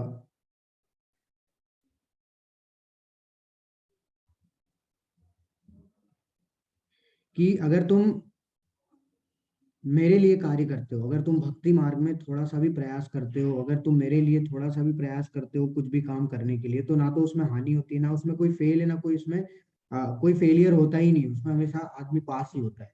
ठीक है, तो अगर अगर किसी ने 10% भी काम किया है, तो वो 10% बना रहेगा। इसका मतलब ये नहीं कि आने वाले समय पे वो 0% हो जाएगा। अगर कोई 10% भक्ति करता है, 10% कार्य करता है भगवान के लिए, तो वो 10% बना रहता है, ऐसा नहीं 0% हो जाएगा। तो भगवान बोल रहे हैं इसमें कोई हानि है ही नहीं, ना इसमें पाप होता है ना कोई पुण्य होता है। तो भगवान के लिए किए गए कार्यों में ना कोई पाप होता है ना पुण्य होता है। ये कल के अध्याय में हम लोग देखेंगे तो वो कर्म कैसे हैं, वो आध्यात्मिक कर्म में काउंट होते हैं। तो इसलिए भगवान बोल रहे हैं कि अगर तुम इसमें थोड़ा सा भी प्रयास करोगे तो इसमें तुम्हारी कोई हानि है ही नहीं, ना इसमें कोई रास है, ना तो इसमें कोई नुकसान है तुम्हें, इसमें तुम्हारी प्रगति ही प्रगति है। और तो इतने छोटे से कार्य से तुम्हारी महान से महान भय से रक्षा होगी। तो इसमें तुम बिल्कुल भी डरो मत कि तुम्हें पाप लगेगा या फिर पाप के भोगी बनोगे, क्योंकि इसमें पाप पुण्य कुछ होता ही नहीं है।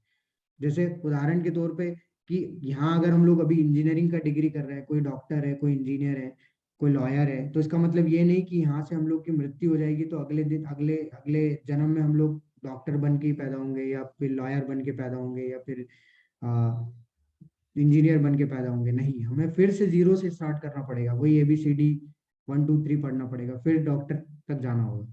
लेकिन भक्ति में ऐसा नहीं है। भक्ति में अगर हम लोग 10% भक्ति अगर अभी करते हैं और अगर छोड़ देते हैं तो अगले जन्म में उस 10% से ही भक्ति स्टार्ट होगी, जीरो से नहीं करनी है। तो इसलिए भगवान बोल रहे हैं छोटा सा भी अगर तुम इसमें प्रयास कर लोगे, अल्प प्रगति स्वल्पमस्य धर्मस्य, तो तुम्हारी महान से महान भय से रक्षा होगी। और उसका उदाहरण है हनुमान जी। हनुमान जी ने क्या किया था, पूरी लंका में आग लगा दी। तो अब इससे क्या किया, उन्होंने ये चीज दर्शाने के लिए नहीं किया था कि उनके वो कितने शक्तिशाली है, उन्होंने किसके लिए किया, भगवान के लिए किया। और जैसे ही उन्होंने भगवान के लिए किया तो भगवान क्या प्रसन्न हुए उनसे और उनको और सेवा दे दी।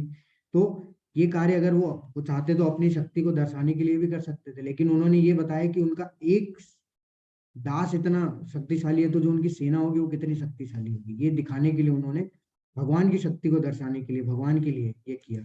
जैसे विभीषण ने भी ये चीज सोच के नहीं किया था कि उनको क्या मिलेगा, राज्य मिलेगा। उन्होंने तो भगवान की शरण ली थी, क्योंकि भगवान की साइड उनको पता था कि भगवान साक्षात भगवान श्री राम है और ये जो दुष्ट है रावण ये गलत कार्य कर रहा है। तो अब जैसे ही उन्होंने शरण ली उनको क्या मिल गया, उनको राज्य मिल गया, उनको कुछ करना ही नहीं पड़ा। रावण को कितने तपस्या तब करने पड़े, तब जाके उनको वो लंका मिली। लेकिन विभीषण को क्या मिला, सिर्फ सर झुकाने से भगवान के आगे उस लंका को प्राप्त कर लिया उन्होंने। तो जो भी कार्य अगर भगवान के लिए किया जाता है वो क्या है, उसमें कोई पाप और पुण्य नहीं होता, वो आध्यात्मिक कार्य में काउंट होता है, जो कि हम लोग कल डिटेल में देखेंगे कर्म योग में। अभी आता है पारिवारिक परंपराएं। देखिए पारिवारिक परंपराएं कैसे समाप्त नहीं होगी, वो भी भगवान ने इसका भी खंडन कर दिया। यावान आर्थ उत्पाने सर्वतः सत्प्लुतोदके तावान सर्वेषु वेदेषु ब्राह्मणस्य अभिजानतः। एक छोटे से कल्प कप कूप का, कूप यानी होता है कुआं, सारा कार्य एक विशाल जलाशय से तुरंत पूरा हो जाता है। इसी प्रकार वेदों के आंतरिक तात्पर्य जानने वालों के सारे प्रयोजन सिद्ध हो जाते हैं। देखिए वेदों में सब जगह लिखा हुआ है कि वेदों में, देखिए वेद के 2 हिस्से होते हैं, कर्म कांड होता है, ज्ञान कांड होता है। तो कर्म कांड में सारे वो कर्म कांड लिखे होते हैं जो कि हमें करने होते हैं कि अगर ऐसा करेंगे तो इससे ये प्राप्त होगा, फल प्राप्त होगा, ऐसा करने से वो फल प्राप्त होगा, ये कर्म कांड में आता है। तो जो भी कर्म कांड में लिखा हुआ है अगर हम लोग उसको फॉलो करते हैं तो वो क्या होगा, एक तरीके से हम लोग भौतिक इच्छाएं पूरी करने के लिए करते हैं। लेकिन वास्तव में अगर हम लोग उस कर्म कांड का प्रयोग भी भगवान की खुशी के लिए करते हैं तो क्या होगा, वो वास्तविकता में हमें इन चीजों से, जो भी कार्य हम लोग कर रहे हैं उसके मिलने वाले परिणाम से बांधेगा नहीं। तो इसलिए भगवान यहाँ बोल रहे हैं कि अगर वेदों के माध्यम से मुझे ये सब चीजें बता रहे हो कि ऐसा करने से जो है पारिवारिक परंपराएं नष्ट हो जाएगी, ऐसा करने से जो पितर है वो जो है वो गिर जाएंगे, ठीक है, अवांछित संतानें पैदा होगी तो उनसे पूरा परिवार जो है नष्ट हो जाएगा। तो भगवान बोल रहे देखो, अगर वेदों को जानना है तुमको तो वेदों का तात्पर्य क्या बोलता है, भगवान बता रहे हैं 15वें अध्याय में, वेदेश सर्वे अहमेव वेद, वेदों से जानने योग्य तो मैं ही हूँ। तो अगर तुम वेदों को पढ़ रहे हो ये जानने के लिए कि हमारी प्रसिद्धि कैसे हो, फिर हमें क्या क्या फल प्राप्त हो, तो हम लोग हमारा समय व्यर्थ कर रहे हैं। वास्तव में भगवान बता रहे हैं कि अगर वेदों को तुम जान रहे हो तो किस तरीके से जानना है तुम्हें, इस तरीके से जानना है कि तुम मुझे जानने का प्रयास। तो तुम्हारा लक्ष्य वेदों को पढ़ने का ये होना चाहिए कि भगवान को जानना, ना कि हमारे लिए चीजों को ढूंढना, हमारी हमारे मिलने वाले भोग इच्छाओं को पूरा करना, तो वो नहीं करना है हमें। इसलिए भगवान बोल रहे हैं कि अगर जो जैसे एक गांव है, अगर एक गांव में अगर छोटे छोटे कुएं बना सब जगह हैं और उसी जगह पे एक तालाब भी है तो उस कुओं का कोई मतलब है नहीं है। क्यों, क्योंकि ऑलरेडी इतना बड़ा तालाब है तो उन कुएं से क्या लेना है। तो इसलिए भगवान बोल रहे हैं कि एक छोटे से कूप का सारा कार्य एक विशाल जलाशय तुरंत पूरा कर देता है। तो अगर हम लोग भी सारा, अगर वेदों से जो भी मिलने वाला है, अगर हम लोग भी कार्य अगर भगवान की खुशी के लिए करेंगे तो भगवान क्या बोल रहे हैं, कि अगर तुम मेरी खुशी के लिए करोगे तो जितने भी पितर हैं सब कुछ है वो सब वैसे ही प्रसन्न हो जाएंगे, सारे पारिवारिक परंपराएं तुम्हारी सारी, सारे जो भी है सब कुछ प्रसन्न हो जाएगा, कुछ समाप्त नहीं होगा, कुछ भी खत्म नहीं होगा, सब कुछ जो है सारे जो है वो सारे लोगों को जो है मोक्ष प्राप्त हो जाएगा। लेकिन हमें कार्य किसके लिए करना होगा? भगवान के लिए करना होगा, भगवान की प्रसन्नता के लिए। जैसे अगर कोई व्यक्ति, अगर आपने देखा होगा कि अगर कोई व्यक्ति अगर पेड़ लगाता है और अगर उस पेड़ से उसको क्या करना है, फल चाहिए, तो वो फलों फलों में पानी थोड़ी ना देगा, या फिर उसको पेड़ को हरा भरा रखना है तो वो पेड़ के पत्तों में पानी थोड़ी ना देगा कि पेड़ के पत्तों में पानी देगा तो पेड़ का पत्ता बढ़ता जाएगा, या फिर फल में पानी देगा तो फल उग जाएंगे। वास्तविकता में पानी कहाँ देना होगा? उसको जड़ में देना होगा। तो जब तक जड़ में पानी नहीं देगा, जब तक पेड़ को पोषण नहीं मिलेगा, तो वैसे ही यहाँ पे भी है, यहाँ जड़ से, तो जड़ हम लोग क्या है, सीधे अगर भगवान को प्रसन्न कर दिए तो जितने भी सब कुछ जो भी है, जो भी सब भगवान से जुड़े हुए हैं, तो सब वास्तविकता स्वतः ही प्रसन्न हो जाएंगे।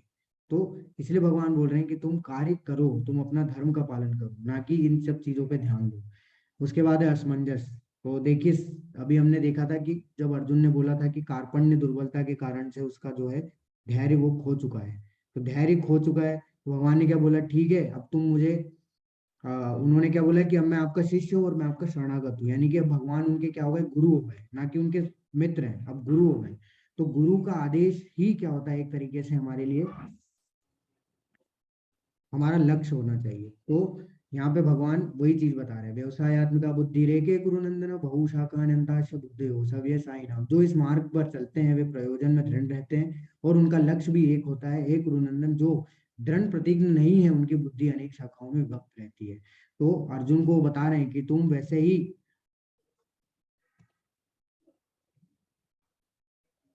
अर्जुन को बता रहे हैं कि तुम वैसे ही जो है बहुत बड़े योद्धा हो और तुम्हारा लक्ष्य तो एकदम सटीक है, तुमको पता है सब कुछ कि कहाँ ध्यान लगाना है, कहाँ नहीं लगाना है। तो अभी तुमने मुझे जो है गुरु मान लिया है, तो अब जो मैं बोल रहा हूँ वही, उस आज्ञा का पालन करना ही तुम्हारा लक्ष्य है।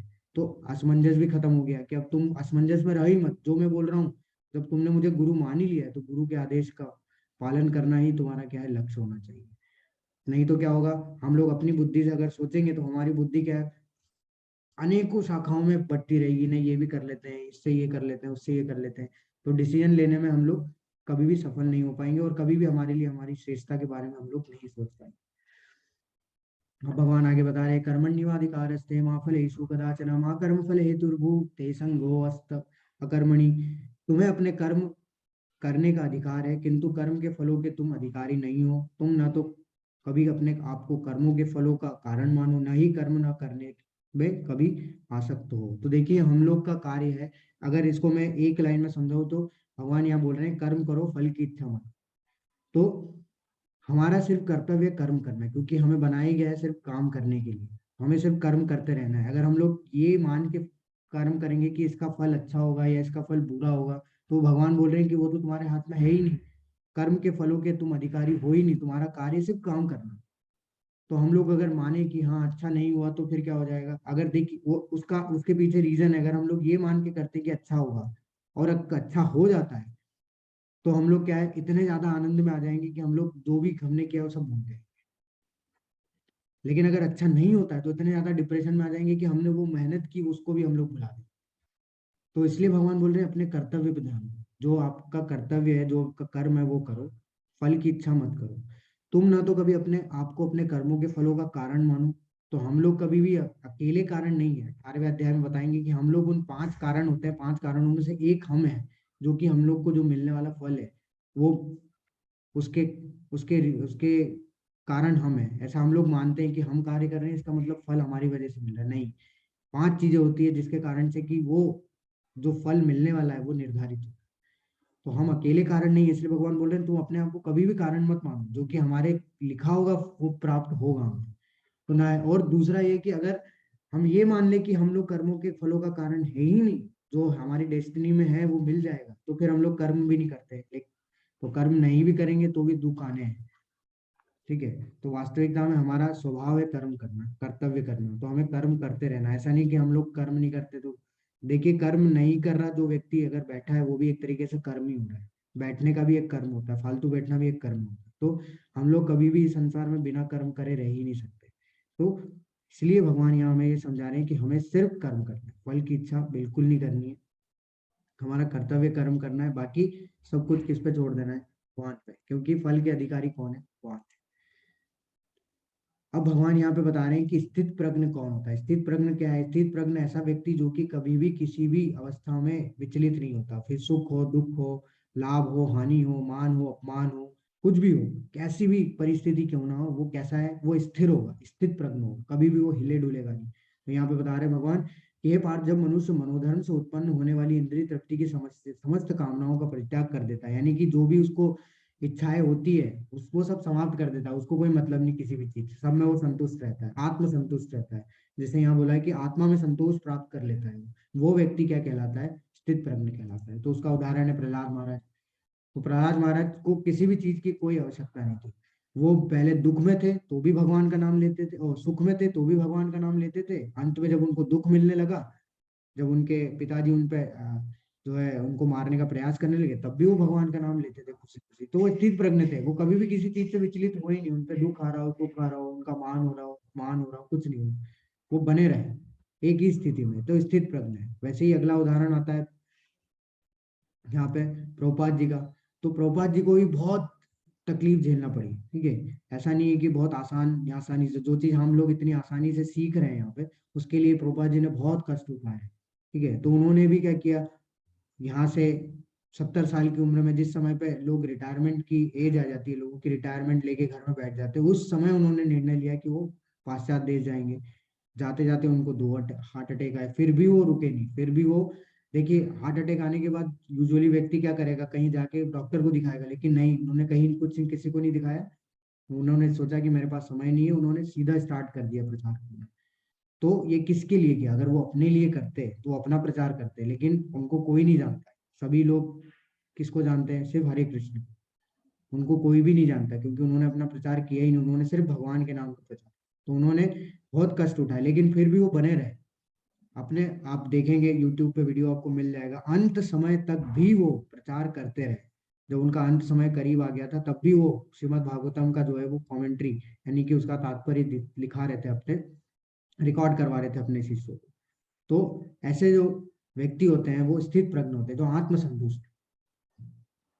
अब सबसे महत्वपूर्ण 2 श्लोक हैं, जो कि आखिरी श्लोक हैं, ठीक है। सबसे महत्वपूर्ण है, जो कि साइकोलॉजी में पढ़ाए जाते हैं, जो बड़े बड़े आप यूनिवर्सिटीज में अगर देखेंगे तो वहाँ जो मनोविज्ञान है, उसमें ये जो 2 श्लोक बहुत ज्यादा पढ़ाए जाते हैं, क्योंकि ये प्रैक्टिकल है।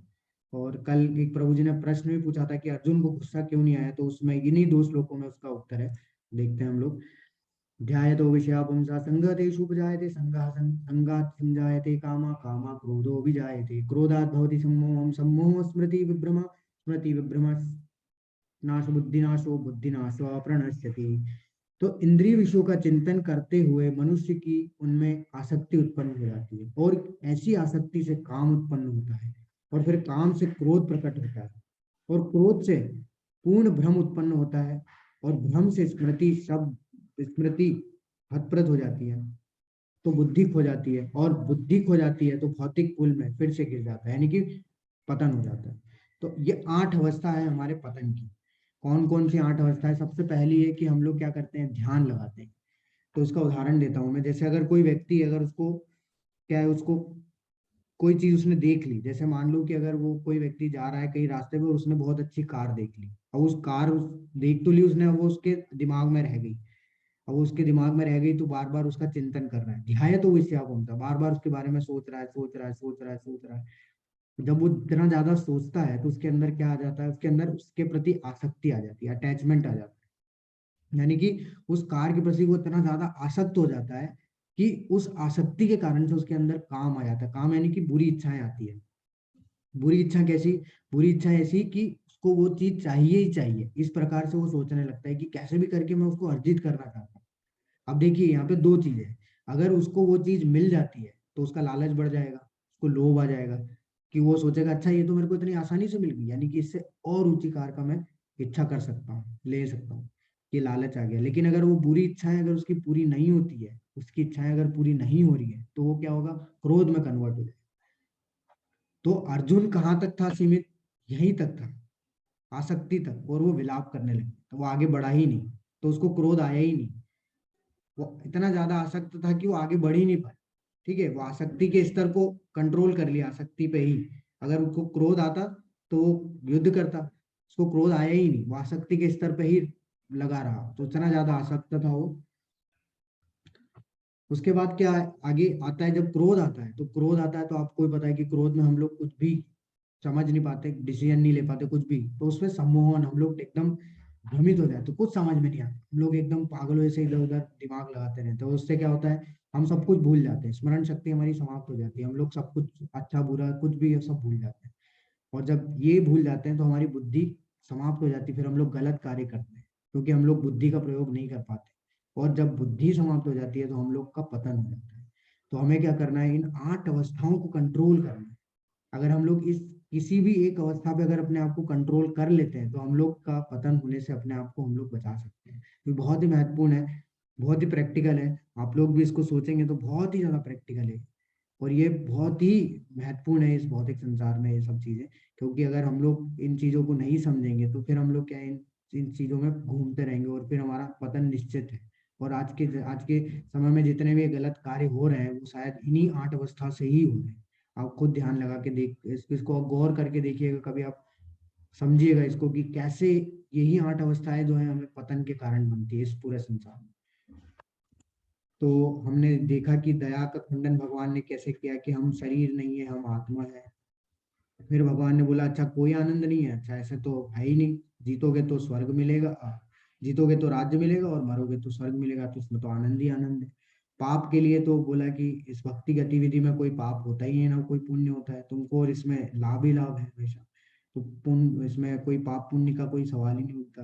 पारिवारिक परंपराएं तो प्रेरणा स्रोत बनोगे तभी तुम आगे बढ़ पाओगे, नहीं तो क्या होगा कि आने वाली पीढ़ी क्या करेगी, वो भी यही कार्य करेगी जो तुमने किया, कायरता के कारण भागती रहेगी इधर उधर। तो किसी एक को अगर तुम प्रसन्न कर दोगे, यानी कि हायर अथॉरिटी को प्रसन्न कर दोगे, तो सब कुछ जो है तुम्हारा स्वतः ही प्रसन्न हो जाएंगे।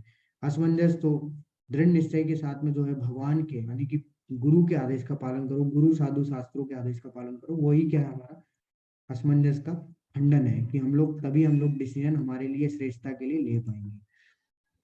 प्रभुपाद जी इसमें बताते हैं कि मनुष्य कृष्ण भावनामृत या दिव्य जीवन को एक क्षण में प्राप्त कर सकता है, और हो सकता है कि उसे लाखों जन्मों के बाद भी न प्राप्त हो।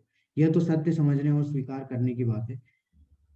इस जीवन का अंत होने से पूर्व यदि कोई कृष्ण भावनाभरित हो जाए तो उसे तुरंत ब्रह्म निर्वाण अवस्था प्राप्त हो जाती है। भगवत धाम तथा भगवत भक्ति के बीच कोई अंतर नहीं है, क्योंकि दोनों चरम पद है, अतः भगवान की दिव्य प्रेम और भक्ति में व्यस्त रहने का अर्थ है भगवत धाम को प्राप्त।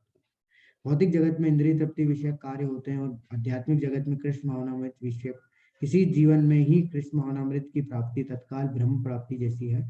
और जो कृष्ण भावनामृत में स्थित होता है वह निश्चित रूप से पहले ही भगवत धाम में प्रवेश कर चुका होता है। भगवद गीता के प्रतिपाद्य हैं कर्म योग, ज्ञान योग तथा भक्ति योग। इस द्वितीय अध्याय में कर्म योग तथा ज्ञान योग की स्पष्ट व्याख्या हुई है, एवं भक्ति योग की भी झांकी दी है। तो जैसे हमने पहले चर्चा की थी कि ये क्या एक तरीके से सारांश है, तो इसमें भगवान सारे आने वाले जो अध्याय हैं, जिसमें कि कर्म योग के बारे में, ज्ञान योग के बारे में, भक्ति योग के बारे में भगवान डिटेल में बताएंगे, उसका जो है थोड़ा थोड़ा यहाँ पे भगवान ने क्या किया है, व्याख्या की है। और फिर आगे अब कल से डिटेल में एक एक अध्याय को, एक एक योग को जो है भगवान समझाएंगे। तो प्रभुपाद जी यहाँ पे यही बता रहे हैं कि अगर हम भी गुरु साधु और शास्त्रों की शरण में जाएंगे तो हम लोग अपने लिए सही डिसीजन ले पाएंगे, सही तरीके से हम लोग कार्य कर पाएंगे इस भौतिक संसार में, और आध्यात्मिक मार्ग में तभी आगे बढ़ पाएंगे। तो प्रगति करने के लिए कल ही हमने देखा कि जिज्ञासा करनी जरूरी है, और जिज्ञासा जब हम लोग करेंगे तो हमें किसके पास जाके जिज्ञासा करनी है, गुरु साधु और शास्त्रों की शरण में जाके, तभी हमें क्या है, वास्तविक ज्ञान, प्रामाणिक ज्ञान प्राप्त होगा। तो हम लोग इस अध्यात्म मार्ग, जो कि हमें इस आध्यात्मिक मार्ग में आगे बढ़ाने के लिए सहायक। हमारा ये अध्याय यही समाप्त होता है।